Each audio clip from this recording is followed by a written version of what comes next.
Hello, friends. It's Phil, and today it's Saturday, which means one thing, my friends. It's time for play. So, yesterday, Angus, my 15-year-old son, who's 6'1", they'd say, a bit taller than me, but I don't hold anything against him because of that. He said to me yesterday, "Dad, why don't we go and walk up Ingleborough?"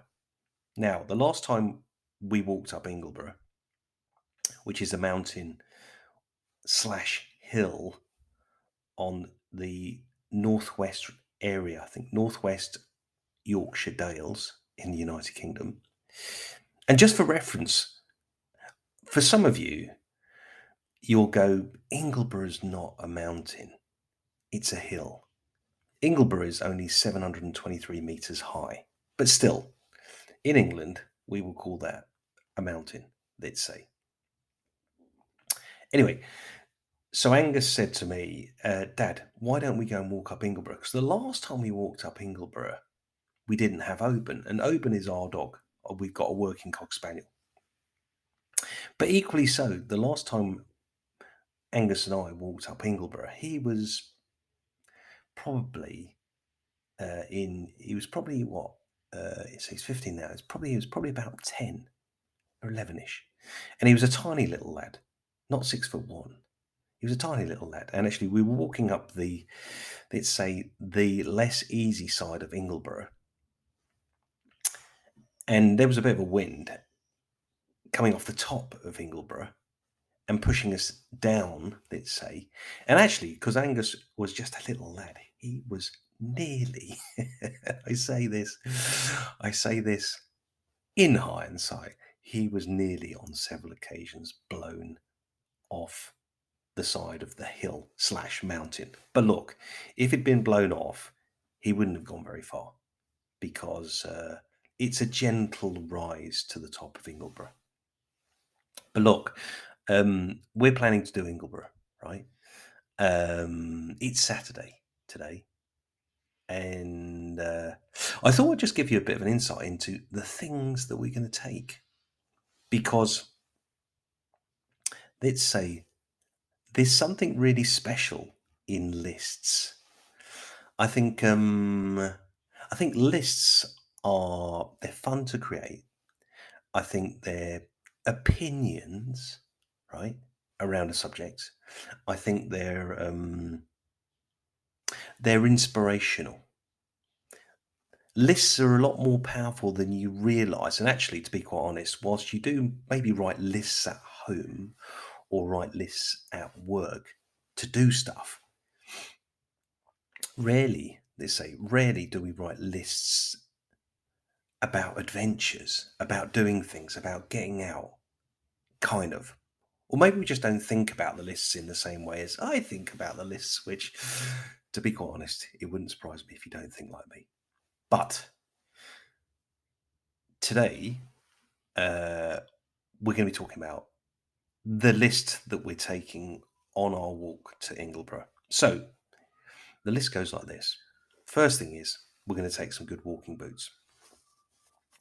And I'd say my walking boots are probably my working walking boots, which have probably walked miles and miles and miles on lawns and gardens over the years. Probably about 8 years old, but they're still with me because I'm quite light on my feet, so to speak. So I'm going to have my nice walking boots because they're still nice. They do need a little bit of love, though, if I'm really honest with you. The second thing, my friends, is going to take a backpack.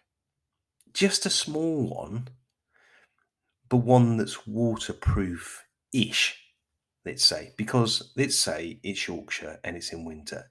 And even though there's a little bit of blue sky in the sky,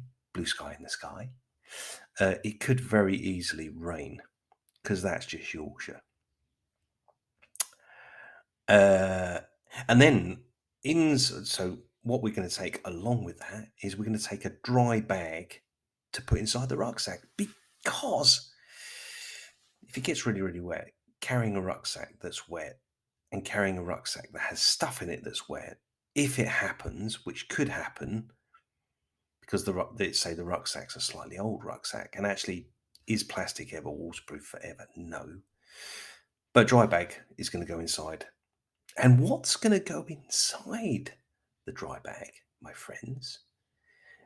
Bacon and egg sandwiches. Yes. Bananas.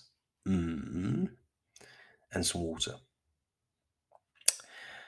And that should get us really up and down the hill. They say might even put some treats in there for Oban as well. What else is on the list? I'm going to take my nice knife because, as my friend Ed said, many, probably about 30 years ago when I went surfing actually with Ed for about 6 months. That's another story.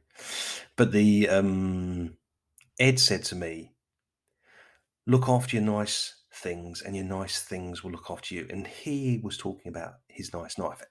And I also adopted the same principle. I've got a really nice small Oban knife that I take on these kind of little adventures. And what else am I taking?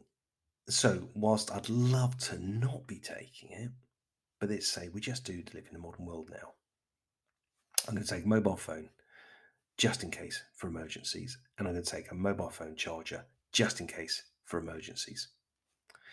But going up Ingleborough is not that challenging, but look, let's be safe. And the 10th thing, because lists of 10 are always more fun than lists of lists, because if you restrict it to 10 or if you make it to 10, it gives you kind of a creative, it limits you. So the 10th thing, my friend, is a bag of sweets, some chocolate to have at the top as a mere celebration, a little celebration treat before we start bimbling back down. So that's what's planned for today. I will, it's about an hour and 45 minutes to Ingleborough, and then it's probably about an hour and a half up and an hour and a half down, so that's 3 hours, and then you'll be back home. So we'll be back for tea time, I'd say. And just for reference, the daylight is getting longer now, so I reckon we might even get back in daylight, which would be pretty handy, I'd say, all in all. Anyway, that's enough rambling for me.